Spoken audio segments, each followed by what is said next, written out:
My name is Deanna, and for years I believed my sister was the reason our family fell apart. If someone had asked me back then who had hurt me the most, I would have answered without hesitation, my older sister Claire. I carried that belief for almost 8 years. It became a part of who I was. I repeated the story so many times that I stopped questioning it. In my mind, she had betrayed me after our mother's death, taken everything that mattered, and walked away without looking back. I convinced myself that she had chosen money over family, comfort over love, and silence over honesty. Looking back now, I realize how dangerous a single misunderstanding can become when nobody is willing to speak. Our mother raised us alone in a quiet town where everyone seemed to know everyone else. Life was never luxurious, but it was peaceful. We didn't have expensive vacations or brand new cars, yet our home always felt warm. My mother worked long hours at the local library, and every evening she somehow still found the energy to cook dinner, ask about school, and remind us that kindness mattered more than success. Claire was 4 years older than me. As children, she was my entire world. I copied everything she did. If she learned to ride a bicycle, I wanted one too. If she started painting, I begged for brushes. She never complained about having a little sister following her everywhere. Instead, she always reached out her hand whenever I was afraid. When I was 10 years old, I broke my arm falling from a tree. I remember crying more because I thought my mother would be angry than because of the pain. Claire stayed beside me for 6 hours in the hospital. She held my good hand until I fell asleep. Those memories became difficult to believe later. As we grew older, life slowly changed us. Claire left for college while I was still in high school. She visited whenever she could, but adulthood seemed to pull her farther away every year. She found work in another city, made new friends, and began building her own life. I missed her, but I understood. Our mother never admitted how lonely she became after Claire moved away. She smiled during phone calls and insisted everything was fine. Only after Claire hung up would I notice the silence filling the house. When I started college myself, I stayed closer to home. I wanted to help Mom however I could. We developed our own routines. Saturday mornings meant grocery shopping together. Sunday afternoons meant tea in the backyard. Every birthday we baked the same chocolate cake using my grandmother's handwritten recipe.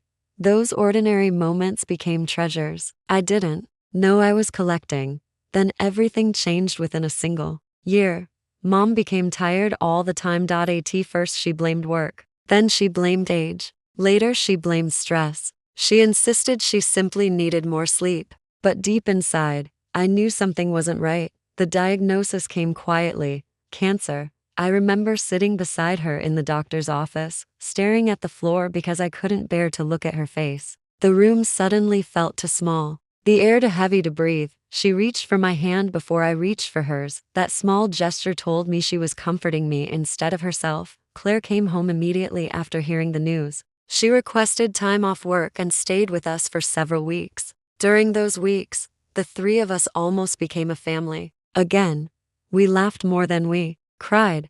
Mom insisted we watch old movies. She told embarrassing stories from our childhood. She even made us promise not to spend every conversation talking about hospitals or medicine. For a while, I believed everything would somehow be okay, but hope slowly disappeared. The treatments became harder. Mom lost weight. Her smile grew weaker. The woman who had once filled every room with warmth now struggled to climb the stairs. I hated watching someone so strong become so fragile. Claire handled everything differently than I did. While I stayed close to Mom, trying to make every remaining day feel normal, Claire buried herself in paperwork. She spent hours speaking with doctors, insurance companies, lawyers, and banks. At the time, I couldn't understand why. I thought she was avoiding reality. Sometimes, I even felt angry watching her sit at the dining table surrounded by documents, while Mom rested upstairs. I wanted my sister beside us. Instead, she always seemed busy. One evening I finally asked why she spent so much time dealing with papers. She simply smiled sadly. I wasn't satisfied with that answer. The months passed faster than any of us expected. One cold November morning, our mother quietly slipped away in her sleep. The house instantly became unfamiliar. Everything looked the same, yet nothing felt alive anymore. For weeks I wandered from room to room, Without knowing what to do, every object reminded me of her. Her reading glasses remained on the kitchen counter. Her favorite sweater still hung beside the front door. Her unfinished crossword puzzle stayed exactly where she had left it. I couldn't throw anything away. Claire stayed only long enough to organize the funeral. She looked exhausted. I assumed she couldn't wait to leave. That assumption planted the first seed of resentment. A week after the funeral, we met with Mom's attorney. I wasn't worried. Our family never had much money. I expected a simple conversation about closing accounts and handling the house together. Instead, that meeting destroyed my relationship with my sister. The attorney calmly explained that our mother had updated her will shortly before her condition became worse. According to the documents, Claire had become the sole owner of the family house. Everything else was minimal. There were almost no savings left. I felt my heart stop. I waited for Claire to say there had been a mistake. She remained completely silent. The attorney asked if either of us had questions. I couldn't speak. I looked directly at my sister. She lowered her eyes. That silence hurt more than any words ever could. By the time we walked outside, I was no longer grieving only my mother. I believed I had lost my sister too. The drive home was painfully quiet. Claire offered to take me back to the house, but I refused. I told her I would find my own way. The truth was that I couldn't stand being in the same car with her. Every time I looked at her, all I could think about was the attorney's office and the words that kept echoing in my mind. The sole owner of the family house. I replayed that sentence over and over until it became impossible to hear anything else. For days, I waited for Claire to call and explain everything. I convinced myself there had to be some misunderstanding. Maybe Mom had made a mistake. Maybe there were additional documents. Maybe Claire planned to share everything, but wanted to wait until I had recovered from the funeral. None of that happened. She called several times during the following week. I ignored every call. She left voice messages. I deleted them without listening. When she sent text messages asking if we could meet, I never replied. I believed that if she truly cared about me, she would have explained everything immediately after the attorney read the will. Instead, I saw her silence as proof of guilt. A month later, I drove past our childhood home. A moving truck stood in the driveway. Workers carried furniture outside. I parked across the street and stared through my windshield. Claire was standing on the porch, speaking with one of the movers. She looked exhausted, but I couldn't see that back then. All I saw was someone taking apart the only place where I had ever felt completely safe. I didn't get out of the car. I simply drove away. That image stayed with me for years. Whenever someone mentioned my sister, I pictured that moving truck. Friends occasionally asked why we never spoke anymore. I always gave the same short answer. She chose money. It became easier to repeat that sentence than to explain the complicated feelings behind it. People nodded sympathetically. No one questioned my version of the story. Over time, I almost stopped questioning it myself. Life moved forward. Even though I often felt as if I had been left behind, I found work at a publishing company. I rented a small apartment. I built routines that helped me avoid thinking about the past. Yet certain days always brought everything back. Mother's birthday, Christmas, the anniversary of her death. On those days, I would find myself opening old photo albums, looking at pictures from happier years. There was one photograph I returned to more than any other. It showed Claire and me sitting on the old wooden swing in our backyard. I was missing my two front teeth. She had one arm around my shoulders while we both laughed at something outside the frame.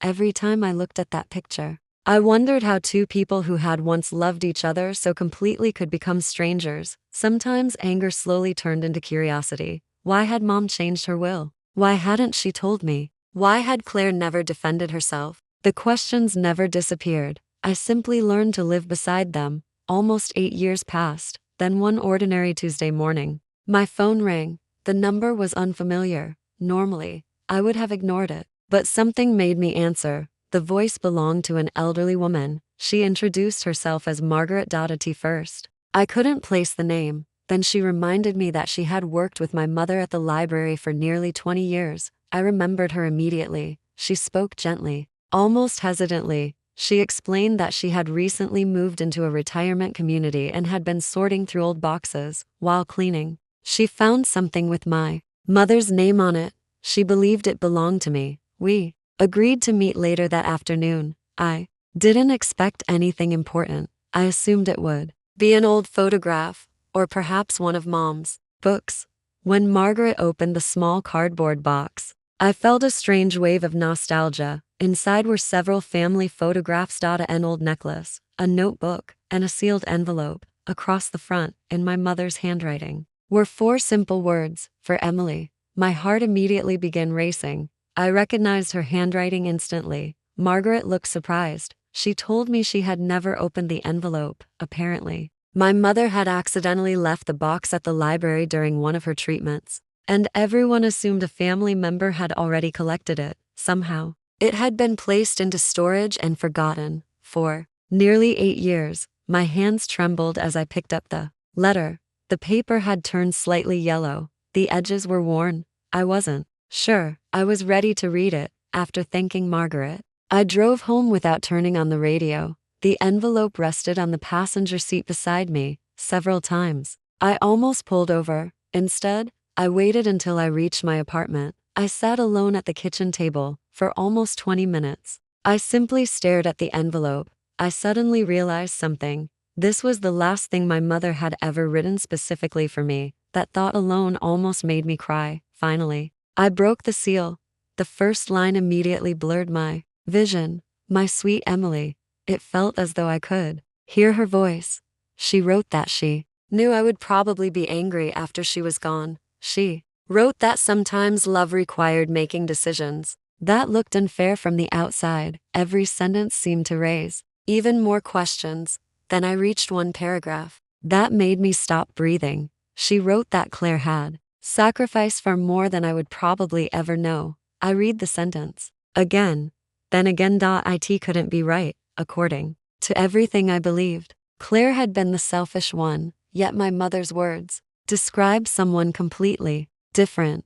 The letter continued. Mom explained that she hadn't wanted either of us to carry guilt after her death. She admitted that she had asked Claire to keep several painful secrets that she hoped would one day be understood. I turned the page with shaking hands. The next few paragraphs changed everything I thought I knew. I could barely breathe as I continued reading. Every sentence seemed to erase another piece of the story I had believed for nearly 8 years. My mother explained that shortly after her diagnosis, the doctors had told her that her treatment would be far more expensive than anyone had expected. Insurance covered only part of it, and she refused to let me interrupt my education to help pay the bills. I had never known any of this. She wrote that Claire quietly took out a large personal loan without telling anyone. She also emptied nearly all of her savings. When that still wasn't enough, she sold her own apartment and moved into a tiny rented studio. I stopped reading. I remembered how exhausted Claire had looked during those final months. I remembered all the paperwork spread across the dining room table. I had thought she was avoiding us. In reality, she had been trying to save our mother. The tears finally came. I forced myself to continue. Mom wrote that Claire had begged her never to tell me. She wanted me to finish college without worrying about money or feeling guilty. She believed I deserved at least one part of my life that wasn't consumed by hospitals, debt, and fear. Everything I had interpreted as distance had actually been protection. Then, I reached the paragraph that explained the house. My mother had changed her will because the bank required Claire to have legal ownership in order to refinance the property and prevent it from being seized while medical debts were still being negotiated. The house had never been a reward. It had become a responsibility. The words hit me harder than anything else. For years, I had believed Claire inherited the house because she wanted it. In reality, she inherited years of debt. The letter continued. Mom explained that after she passed away, Claire intended to sell the house, pay every remaining medical bill, repay the loan she had taken out, and use whatever little remained to start over. There had never been any fortune. There had never been hidden money. There had only been bills and sacrifice. Near the end of the letter, my mother wrote something I will never forget. She hoped that one day I would forgive Claire before it became too late. She reminded me that silence sometimes hides love just as easily as it hides pain. The final sentence simply read, "I hope my daughters find each other again." I couldn't stop crying. I wasn't crying because of the house anymore. I was crying because I had spent 8 years hating the person who had sacrificed the most for our family. I immediately searched for Claire online. Her social media accounts were mostly inactive. Eventually, I found the website of a small community art center several hours away. There was a photograph of the staff. Claire stood in the back row with a quiet smile. For the first time in years, I knew where she was. The following Saturday, I drove there the entire trip. I rehearsed what I wanted to say. None of the words sounded right. How do you apologize for 8 years of silence? How do you explain all the birthdays you missed? How do you undo thousands of days that can never be lived again? When I arrived, I almost turned around. Fear told me I had waited too long. Guilt told me I didn't deserve forgiveness. But another voice reminded me of my mother's final wish. So I walked inside. The receptionist asked if she could help me. I quietly said I was looking for Claire. A few minutes later, I saw my sister walking down the hallway. She looked older. So did I. For several long seconds, neither of us moved. I had imagined this moment countless times. In every version, I had prepared a speech. Instead, only one sentence came out. "I'm sorry." Those two words carried 8 years of regret. Claire's eyes immediately filled with tears. She didn't look angry. She didn't look bitter. She looked heartbroken. She slowly walked toward me. Then she wrapped her arms around me. That moment, I realized something that still humbles me today. She had forgiven me long before I ever asked. Later that afternoon, we sat together for hours. For the first time, I heard the full story. After Mom died, Claire had wanted to explain everything, but she had promised Mom she would never tell me unless I found out through the letter. She believed keeping that promise was the last gift she could give our mother. Even when I ignored her calls, even when I deleted her messages, even when I disappeared from her life, she kept her promise. She told me that selling the house had barely covered the debts. After paying the loans and medical expenses, almost nothing remained. She had started over with very little. She never married. She never bought another home. Instead, she found happiness teaching painting classes to children and retired people. She smiled as she described her students. It was the same gentle smile I remembered from childhood. That afternoon, we also visited our mother's grave together. It was the first time in years that we stood there side by side. The silence no longer felt heavy. It felt peaceful. I placed fresh flowers beside the headstone and quietly thanked Mom, not only for raising us, but for believing that one day the truth would bring us back together. Today, Claire and I speak almost every day. We cannot recover the 8 years we lost. Time doesn't work that way. Some wounds leave permanent scars, but scars are different from open wounds. They remind us where we have been without continuing to hurt us every moment. Sometimes, people ask me what the biggest mistake of my life was. They expect me to mention a career decision or a financial problem. Instead, I tell them this: never build your life around assumptions, never mistake silence for selfishness, and never let pride keep you from asking one more question. Because one unanswered question stole 8 years from my sister and me. One forgotten letter gave them back